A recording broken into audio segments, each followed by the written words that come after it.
ডায়েরিতে আমার স্বামীর পরকীয়ার কথা লেখা আছে। দাদু, তোমার এই দিকটার কথা আমি কখনো শুনিনি। ঠাম্মির জন্য বড্ড খারাপ লাগছে। তুমি ঠাম্মি থাকতে অন্য কারোর সঙ্গে।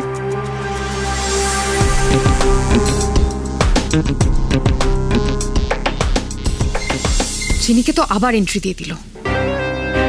আজ ধ্রুম যাবে তো আমার সঙ্গে অসিতা সোমের বাড়ি? না না না, ওকে যেতেই হবে, না হলে কিছুতেই চলবে না।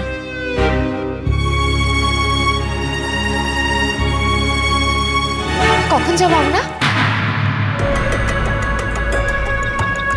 কোথায় যাব?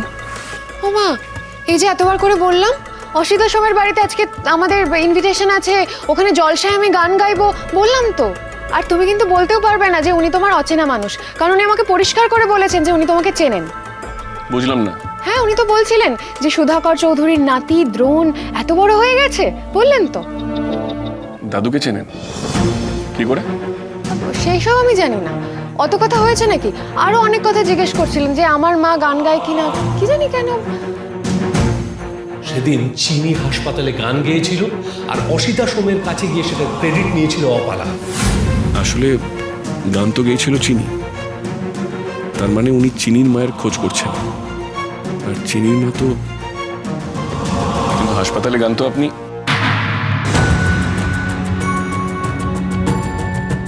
কি দ্রোণ? হাসপাতালে গান?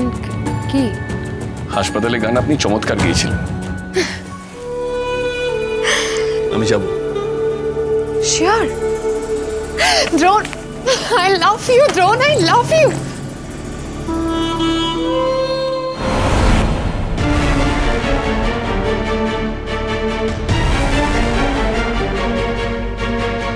এই, তুই অপালার সঙ্গে যাবি অসিতা সোমের বাড়ি?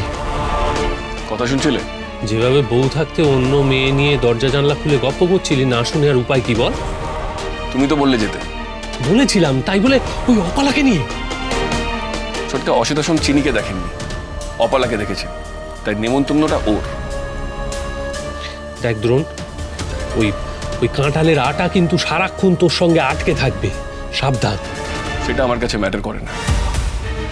আমার কাছে ম্যাটার করে অসিতা সোম কেন ওই হাসপাতালের ওই গায়িকাকে খুঁজছেন, আর আমাকেই বা কি করে চিনলেন সুধাকর চৌধুরীর নাতিকে। আর চিনির মার ব্যাপারেই তারা তো ইন্টারেস্ট কেন? না ভাইপো, ওখানে তো শুধু অপালা গেলে চলবে না, আরো একজনকে যেতে হবে।